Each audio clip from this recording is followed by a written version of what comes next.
Parce que j'ai la foi que Dieu a mis une beauté en chacun de nous et que tout ce qu'on doit faire, c'est révéler cette beauté qui est en nous. Qui y croit? Amen. Alors c'est facile de révéler sa beauté avec un maquillage, une belle coiffure, de beaux vêtements et tout ce que vous voulez. Mais la meilleure façon de révéler sa beauté, c'est de révéler sa beauté intérieure, n'est-ce pas? Amen. Donc c'est ça mon travail. C'est qu'au travers de mes sessions de développement personnel, de coaching, j'aide les femmes à pouvoir révéler cette beauté qui est en elles et justement d'avoir le caractère de Christ. Parce que le caractère de Christ est parfait, n'est-ce pas? Ok, je pense que je vais aller sur la chaise. Gloire à Dieu. Alors, je tiens à remercier Marie Gardine qui m'a invitée. C'est vraiment un honneur pour moi d'être ici parmi vous.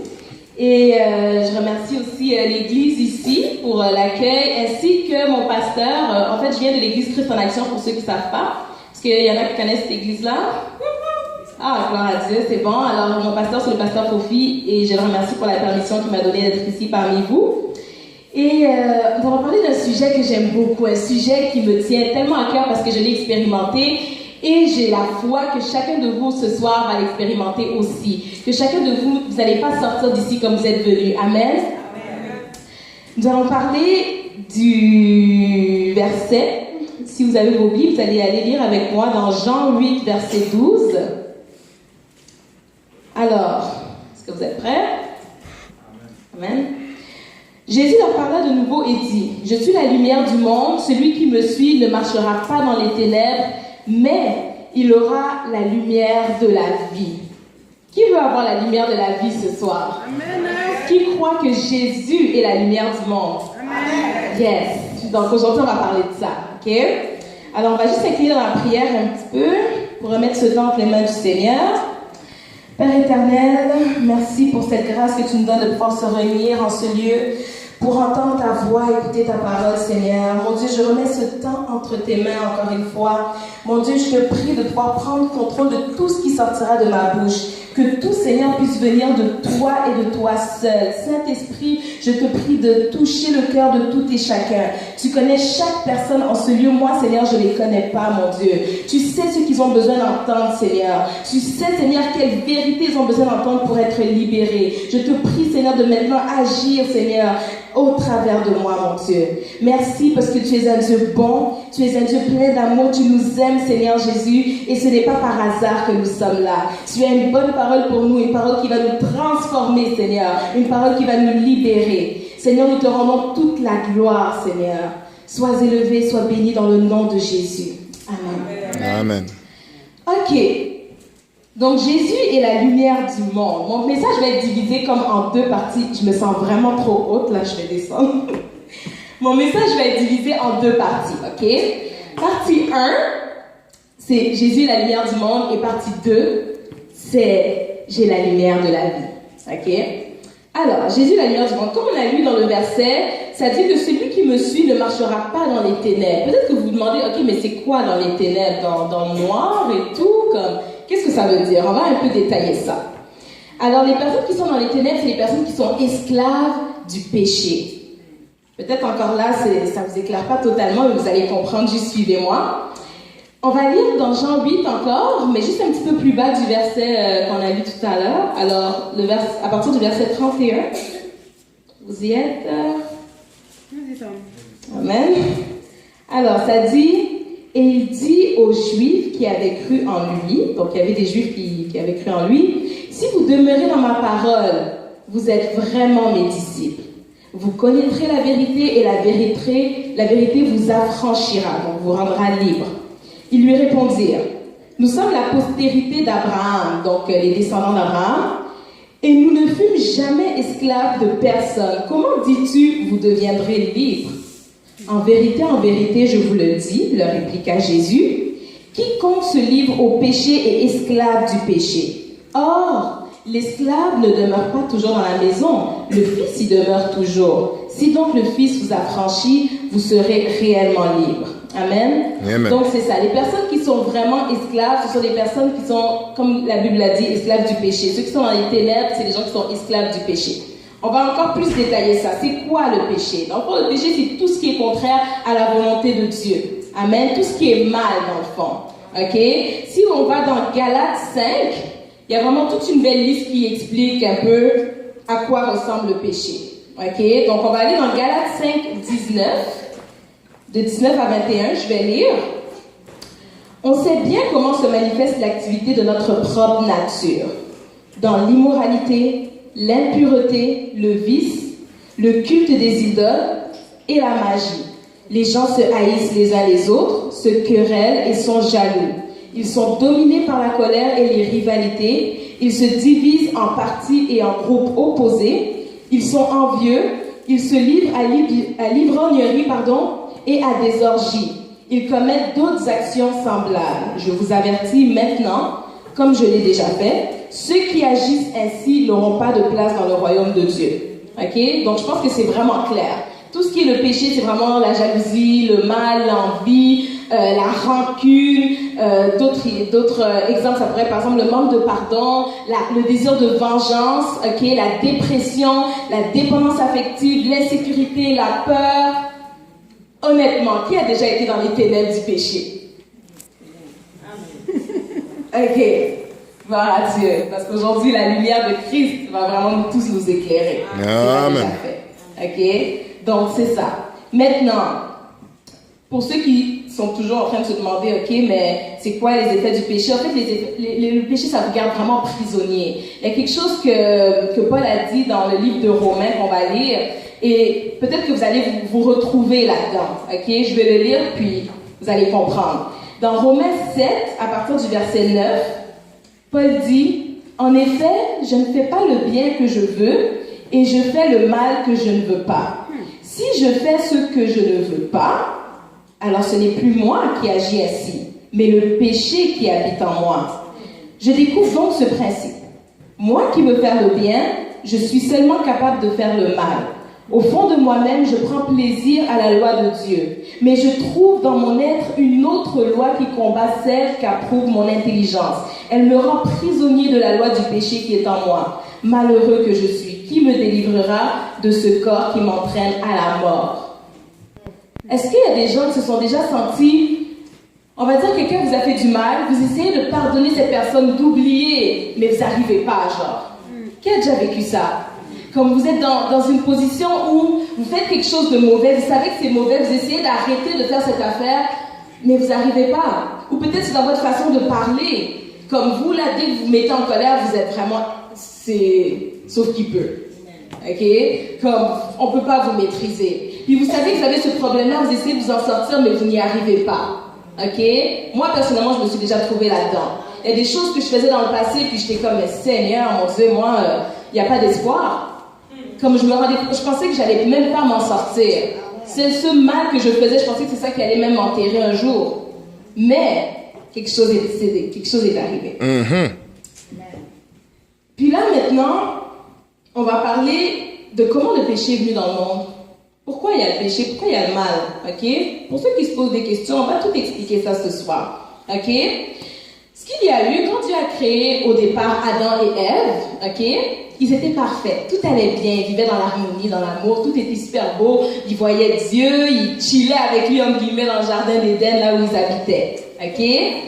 À un moment donné, le diable est venu, puis il a dit à Ève, « Oh, mais ouais, c'est vrai, Dieu a dit que vous avez le droit de manger de tous les fruits de ce beau jardin, sauf celui-là, mais est-ce que c'est vraiment vrai que vous n'avez pas le droit de manger ça? » Là, Ève a fait comme, ben ouais, genre... Si c'est ça qu'il a dit, c'est ça qui est ça. Parce que, tu sais, il a dit que si on mange de ce fruit-là qui est interdit, on va mourir. Le diable a dit non, tellement pas. Mangez de ça, c'est là que vous allez devenir comme lui. Or, Adam et Ève étaient déjà comme lui. Des fois, le diable va venir vous dire des affaires pour vous détourner de la volonté de Dieu sans savoir que vous êtes déjà bénis. Comprenez? Puis ça, c'est quelque chose qui nous arrive à nous tous. Peut-être que là, vous vous dites, ben là, franchement, c'est pas smart. Mais je suis persuadée que nous tous, on aurait réagi comme ça. On doute souvent de ce que Dieu nous a dit, on doute souvent de ce que Dieu nous a donné. Puis on écoute les mensonges du diable et finalement on est détourné et on perd notre bénédiction. C'est comme ça qu'Adam et Ève ont perdu leur bénédiction. Eux, ils n'avaient pas de problème avec la rancune. Eux, ils n'avaient pas de problème avec la peur, avec l'insécurité, avec la violence, avec le meurtre, avec le mensonge, avec l'impudicité. Peut-être que vous êtes là, vous essayez de vous attacher au Seigneur, mais vous avez quelqu'un que vous fréquentez. puis vous n'arrivez pas à vous retenir d'avoir des relations sexuelles avec cette personne-là. C'est une prison. Ok? Mais, par la grâce de Dieu, c'est possible de s'en sortir. Mais je reviens à mon histoire. Donc, Adam et Ève, c'est ça. Malheureusement, ils ont écouté ce que le diable les a dit. Ils ont mangé du fruit interdit. Et tout de suite, ça a été désobéissance. Désobéissance, c'est ça. C'est contraire à la volonté de Dieu. Donc, péché. Et c'est comme ça que le péché est rentré dans l'être humain. Ok? Ce qui a fait que tous les enfants qu'ils ont engendrés, vu qu'ils venaient de Adam et Ève, le péché a suivi sur toute la génération. Et la Bible dit que le salaire du péché, c'est la mort. Donc tout le mal que vous faites, ne vous inquiétez pas, ça vous amène direct à la mort. Peut-être que c'est pas la mort physique, mais il y a quelque chose dans votre vie qui meurt. Ok? Dès que vous faites quelque chose qui est contraire à la volonté de Dieu, ça vous amène direct à une perte, à un échec, mais vraiment à la mort. Ok?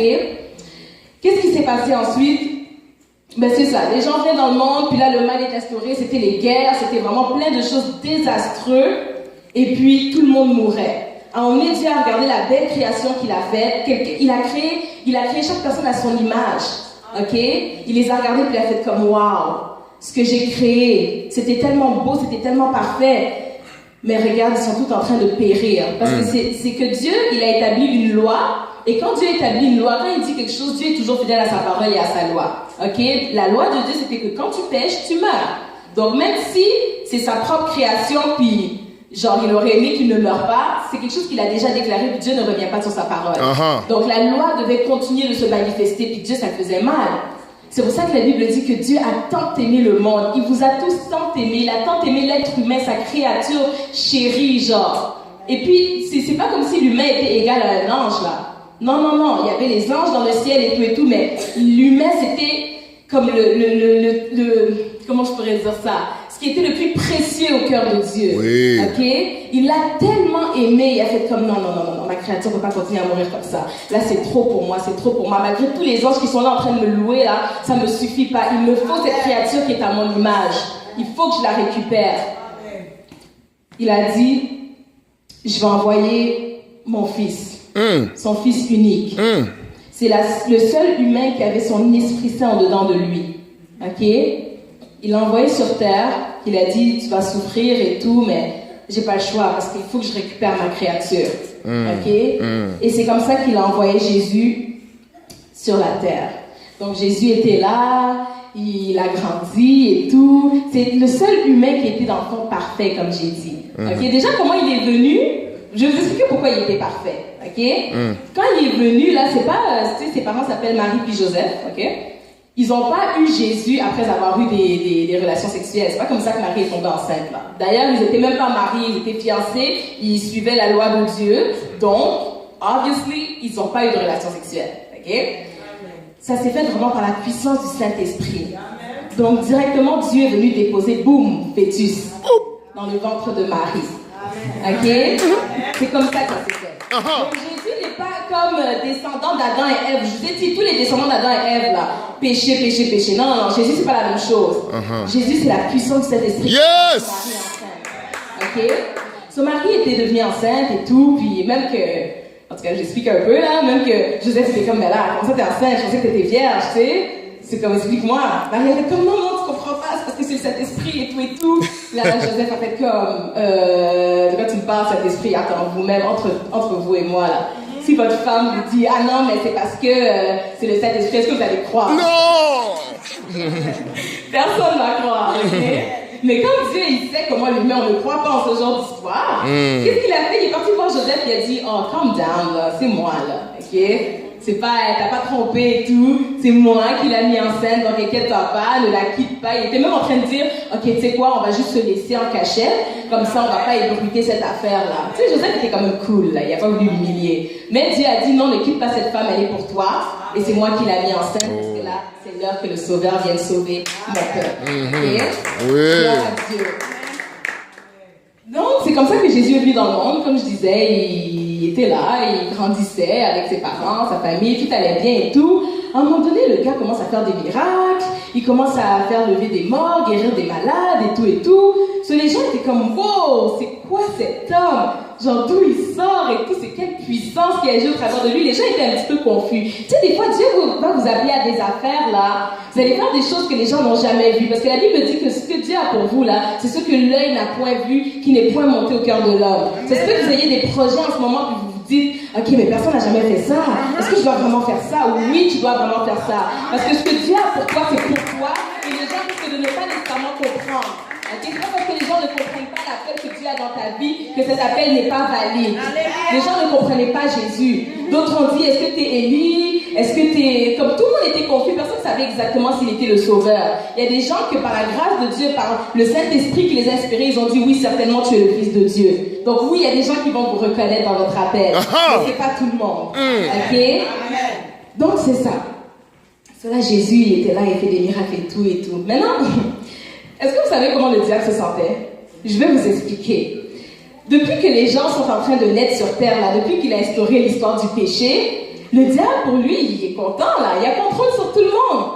Tu nais sur cette terre, tu as déjà le péché en toi parce qu'Adam et Ève ont chuté. Ça veut dire que moi, le Satan, il avait le pouvoir sur tout le monde. Il pouvait, si jamais il veut te mettre la haine dans ton cœur, easy. Il va juste créer une petite chicane, tu vas te fâcher, boum, il dépose la haine. Ok? Donc c'était facile pour lui de pouvoir jouer avec l'être humain parce que le péché était en eux. Maintenant, il voit Jésus, puis il est comme, ok, bon, un autre que je vais m'occuper de lui. Puis là, il essaye, puis il n'arrive pas. Pourquoi? Parce qu'il est parfait, il n'y a pas le péché, donc il n'y a pas de porte ouverte pour lui. Cela, il essaye par tous les moyens, il le tente et tout, mais rien. Le gars reste parfait. Pas une seule faute. Il a fait 0 péché. Ok? Et comme je vous ai dit tout à l'heure, en fait, je vais vous expliquer maintenant comment, en fait, le plan de Dieu dans le fond pour nous libérer. Rappelez-vous, depuis le début, je vous parle du fait que les gens, les humains sont esclaves du péché. Tout le monde qui est dehors, là, qui n'a pas accepté Jésus, ils sont tous esclaves du péché. Tout le monde. Oui. Okay? Maintenant, le plan de Dieu pour nous libérer de ça. On va lire ensemble dans Jean 1, 6 à 13. Alors, je vais lire. Dieu envoya son messager, un homme appelé Jean. Il vint comme témoin pour rendre témoignage à la lumière, afin que tous croient grâce à lui. Il n'était pas lui-même la lumière, donc Jean n'était pas lui-même la lumière, mais il devait rendre témoignage à la lumière. Cette lumière était la seule lumière véritable, celle qui vient dans le monde et qui éclaire tout homme. On parle de Jésus. Celui qui est la parole était dans le monde, c'est Jésus. Dieu a fait le monde par lui. Et pourtant, le monde ne l'a pas reconnu. Donc, comme il était dans le monde, comme j'ai dit tantôt, il y a du monde qui ne le reconnaissait même pas. Il ne savait pas qu'il était le sauveur. Il est venu dans son propre pays, mais les siens ne l'ont pas accueilli. Cependant, certains l'ont reçu et ont cru en lui. Il leur donna, ça c'est la partie la plus importante. Rappelez-vous, les gens qui ont cru en lui. Qu'est-ce que Jésus a fait? Il leur donna le droit, dans une autre version on dit le pouvoir, de devenir enfants de Dieu. Écoutez cette partie. Ils ne sont pas devenus enfants de Dieu par une naissance naturelle, mais et non plus par une volonté humaine, mais c'est Dieu qui leur a donné une nouvelle vie. Amen. Voilà la solution. Parce que tous ceux qui naissent naturellement, rappelez-vous, péché, et quand tu nais dans le péché, ben, tu es esclave du péché, le diable a accès à toi et il va directement t'amener vers la mort et l'enfer. Ok? Mais là, regardez, Jésus vient de dire que ceux qui croient en lui, il leur donne le pouvoir de devenir enfants de Dieu. Ils ne sont pas devenus enfants de Dieu par une naissance naturelle. Là, vous êtes comme, ok, mais c'est pas par une naissance naturelle, je comprends pas comment on va, naître de nouveau. Ok? C'est très simple. C'est ceux qui ont cru en lui. Donc, c'est simplement en croyant en Jésus. C'est comme si vous, justement, comme on dit, vous êtes en train de naître de nouveau quand vous croyez en Jésus. Pas votre chair, mais votre esprit en vous. Parce que la vraie personne, c'est pas cette enveloppe que vous voyez ici, là. La vraie personne, c'est votre esprit. Ok? Et quand votre esprit naît de nouveau, ça y est, tout change. Ok? Et c'est ça. Donc, c'est Dieu qui leur a donné une nouvelle vie. Regardez ensuite, on va lire dans Romains 8, 1 à 4. La Bible dit, je vais lire, « Maintenant donc, pour ceux qui ont reçu Jésus et qui sont devenus une nouvelle créature, Il n'y a plus de condamnation pour ceux qui sont unis à Jésus-Christ. Amen. Amen. Car la loi de l'Esprit Saint, qui donne la vie par Jésus-Christ, t'a libéré de la loi du péché et de la mort. Amen. Voilà la solution que Dieu a trouvée pour nous. Dieu a accompli ce qui était impossible pour la loi de Moïse, parce que la faiblesse humaine la rendait impuissante pour enlever le péché.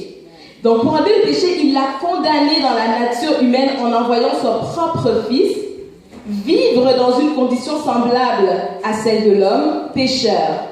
Dieu a accompli cela pour que les exigences de la loi soient réalisées en nous, qui vivons non plus selon notre propre nature, mais selon l'Esprit Saint.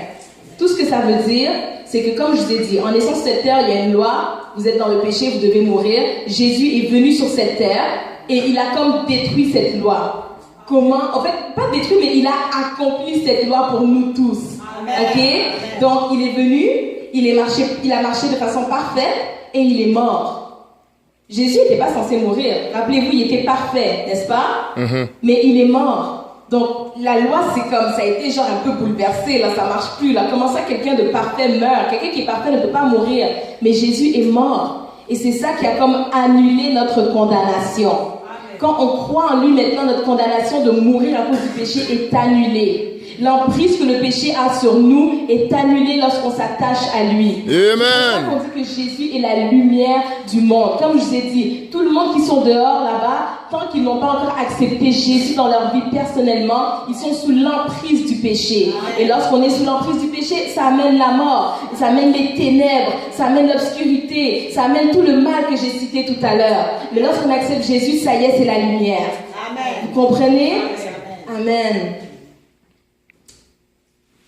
La Bible dit dans Luc 4, verset 18, « L'Esprit du Seigneur est sur moi, il m'a consacré pour apporter la bonne nouvelle aux pauvres, il m'a envoyé pour proclamer la délivrance aux prisonniers et le don de la vue aux aveugles, pour libérer les opprimés et pour annoncer l'année où le Seigneur manifestera sa faveur. » Ça, c'est ce que Jésus a dit, parce que c'est vraiment pour ça qu'il est venu sur la terre. Il est venu pour être cette lumière dont nous avions tous besoin. Il est venu pour être cette lumière qui nous délivre de toute obscurité, de toute ténèbres. Amen. Amen. Donc, tout ça pour dire, pour vous faire comprendre que vous n'êtes plus obligés de vivre dans la noirceur. Si jamais aujourd'hui il y a une situation qui vous dérange, sachez que Jésus est votre solution. C'est votre lumière, c'est votre espoir, votre espérance. Amen. Amen. Et là, ça m'amène à ma deuxième partie, qui est « J'ai la lumière de la vie ». Ok? La lumière de la vie, c'est simplement la lumière de Jésus. Parce que Jésus, c'est la vie. Il a dit « Je suis le chemin, la vérité et la vie ». Amen. La Bible dit dans 1 Jean 17, verset 4, « Tel qu'il est, tel nous sommes aussi dans ce monde ». Donc, la même manière que Jésus est là pour donner de la lumière et tout, nous aussi, nous sommes comme lui. Ça, c'est ce qui se passe quand nous l'acceptons comme notre Seigneur et Sauveur. Amen. Lorsque nous l'acceptons comme Seigneur et Sauveur, nous devenons comme lui, donc une lumière. Et là, maintenant, nous sommes appelés à briller. Ok? Dans Éphésiens 5, verset 8, ça dit « Vous étiez autrefois dans l'obscurité, mais maintenant, par votre union avec le Seigneur, vous êtes dans la lumière. Par conséquent, conduisez-vous comme des êtres qui dépendent de la lumière. Car la lumière produit toutes sortes de bonté, de droiture et de vérité. Efforcez-vous de discerner ce qui plaît au Seigneur. N'ayez aucune part aux actions stériles que l'on pratique dans l'obscurité. Dénoncez-les plutôt. Ok? Donc la Bible nous encourage maintenant que nous avons accepté la lumière de Christ et que nous sommes nous-mêmes des lumières, à marcher selon cette lumière, à marcher selon notre identité. Moi, je suis quelqu'un qui aime beaucoup aider les gens à comprendre leur identité en Christ. Ok? Quand on accepte Jésus, on est de nouveau, comme je vous ai expliqué tout à l'heure, on ne devient plus des humains normaux, prisonniers du péché, mais on devient des enfants de Dieu. Ok? En étant enfant de Dieu, votre statut change. Là, vous ne devenez plus des créatures seulement, mais vraiment des enfants. Il y a quelque chose que mon pasteur dit souvent, et j'aime beaucoup cet exemple parce que c'est tellement genre ce que ça représente. Ok? On va dire, prenez c'est qui ici le premier ministre du Canada? Stephen Harper. Yes, Harper, exactement. Alors, imaginez-vous, on est quelque part, ok, puis là, je sais pas, Harper fait une apparition et tout. Qui ici aura le courage de commencer à sauter dans ses bras et tout? Oh, Harper, moi je suis citoyenne du Canada, salut et tout. Personne ne va faire ça parce que dès que vous allez arriver, même pas à 5 mètres là, on va déjà vous recaler tout de suite. N'est-ce pas? Mais imaginez son fils. Il court partout et tout, il passe, il voit son papa passer devant tous les citoyens du Canada, il dribble tous les citoyens puis il saute dans les bras de son fils. Vous pensez que son père va le repousser? Vous pensez qu'un garde du corps de Harper va le repousser? Pourquoi? Parce que ça, c'est le fils de Harper. N'est-ce pas? C'est la même chose devant Dieu. Quand vous acceptez Jésus, vous naissez de nouveau, votre esprit naît de nouveau. Et comme j'ai lu tout à l'heure, vous avez le pouvoir de devenir enfant de Dieu, non pas juste des créatures de Dieu. Ce que ça fait, c'est que maintenant vous avez accès à Dieu le Père direct comme ça, au travers de Jésus-Christ. Ok? Donc votre statut n'est plus le même que ceux qui n'ont pas accepté Jésus dehors et qui marchent simplement comme étant des créatures de Dieu. Dieu les aime quand même, mais c'est pas la même chose avec ses enfants que nous sommes appelés à être, n'est-ce pas? Vous voyez la différence? Oui. Donc c'est ça. La Bible dit aussi dans Matthieu 5, 14 à 16, c'est vous qui êtes la lumière du monde. Une ville construite sur une montagne ne peut être cachée. On n'allume pas une lampe pour la mettre sous le seau. Au contraire, on la place sur son support, d'où elle éclaire tous ceux qui sont dans la maison. C'est ainsi que votre lumière doit briller devant les hommes, afin qu'ils voient le bien que vous faites et qu'ils louent votre Père qui est dans les cieux. Amen. Donc ça dit vraiment comment est-ce qu'on doit briller parmi tous les gens qui sont autour de nous. Okay? Que ce soit dans notre attitude. Okay? Tout à l'heure, je vous ai un peu dit que oui, moi aussi, de ce côté-là, c'était un peu comme tout le monde. Nous tous, on a des choses à travailler au niveau de notre attitude, n'est-ce pas? Mais maintenant que vous avez la lumière, c'est important qu'on puisse maintenant manifester l'attitude, donc le caractère de Dieu. Okay? Quand je parle d'identité, c'est que maintenant, vous n'êtes plus comme des créatures normales, comme j'ai dit tout à l'heure, vous êtes des enfants de Dieu, donc vous devez manifester le caractère de Dieu, l'attitude de Dieu, le comportement de Dieu, la pensée de Dieu. C'est ça qui doit être en train d'être dégagé au travers de vous, n'est-ce pas? Que ce soit dans vos paroles, votre manière de parler. Des fois, on parle trop pour rien, on s'excite trop pour rien. Dès qu'il y a une affaire qui arrive, tout de suite, on lance des flèches qui peuvent complètement briser une personne. C'est important maintenant de pouvoir réaliser cela et travailler sur cela. C'est un processus. Parce que la première étape, c'est d'accepter Jésus. Après, c'est de laisser le caractère parfait de Christ s'imprégner en vous. Ça se fait, c'est un travail de toute une vie. Ok? Mais c'est très très important. Après, vous allez commencer à partager la joie, partager la paix. Si vous étiez le genre de personne qui, quand on vous blesse, vous restez vraiment dans la douleur, dans la rancune pendant longtemps, dès que vous avez la lumière de Christ, ça commence à changer. Maintenant, les gens vont vous faire du mal, vous allez faire comment? Ok, c'est pas grave. Ça passe. À un moment donné, vous allez atteindre un autre niveau, vous allez même avoir pitié d'eux, vous allez prier pour eux. Seigneur, je chaque esprit qui l'a fait me faire du mal. Ça va plus être comme, oh, on m'entend blessé, oh non, on va blesser, oh non. Non, à un moment donné, vous allez monter de niveau. Vous allez dire, c'est pas grave, elle m'a fait du mal, mais c'est pas ça mon problème. Mon problème, c'est que je veux qu'elle change. Je veux qu'elle puisse avoir le caractère de Christ comme moi. C'est ça l'amour de Dieu, n'est-ce pas? Donc c'est ça, vous allez manifester de la patience. N'est-ce pas qu'il y a des gens qui méritent vraiment qu'on soit patient, n'est-ce pas? Des fois, avouez que c'est pas facile, hein? Mais avec Dieu, ça devient vraiment plus facile et vraiment possible. Ok? C'est pour ça que qu'on dit que quand vous acceptez Jésus dans votre vie, vous devenez une nouvelle créature. C'est parce que vous changez complètement d'ADN. Ok? Si vous étiez quelqu'un de colérique, ça commence maintenant à changer. On dit que votre colère là est plus nécessaire en vous. Vous détestez même cette colère là, puis c'est comme oh non, j'en veux plus. Ok? Donc c'est vraiment quelque chose de formidable. Je m'en vais plus loin dans votre façon de prier. Il faut que vous sachiez que vous êtes la solution à un problème dans ce monde. Comme je vous ai dit tout à l'heure, il y a quelque chose, il y a une destinée que Dieu vous a donnée. Ok? Cette destinée-là, c'est pour pouvoir servir les autres autour de vous. Quand je dis servir les autres, ça veut dire qu'il y a un don, il y a un talent, il y a quelque chose que Dieu a mis en vous qui va servir justement à être une solution à un problème dans ce monde. Il y a des gens qui pensent ici que moi, ma vie, ça va juste être trouver ma job de 9 à 5, manger, dormir puis mourir. Si vous êtes là en ce lieu et que vous pensez comme ça, il est temps vraiment que vous changez votre mentalité. Parce que Dieu a beaucoup plus pour vous. Autre chose, vous allez être là, comme j'ai dit, pour prier pour les gens, pour consoler les cœurs brisés, pour redonner l'espoir aux gens. Il faut que quand vous arrivez au travail, on sache que si j'ai un problème, je peux aller parler à telle fille. Je ne sais pas qu'est-ce qu'elle a, mais je sens qu'elle n'est pas comme moi. Je peux aller parler à tel garçon. Je ne sais pas pourquoi, mais je sens que lui, quand il parle, en vrai, je me sens boostée d'un coup. Ok? C'est ça que vous devez dégager au travers des gens autour de vous. Donc, vous allez éloigner les ténèbres dans votre environnement et être vraiment une source de bénédiction. Amen. Donc, c'est vraiment ça, les amis. Je voulais prendre le temps de vous encourager ce soir. Vraiment, attachez-vous à la source de lumière qui est Jésus. Et puis vous-même, soyez une lumière et brillez dans votre environnement. Amen. Que Dieu vous bénisse.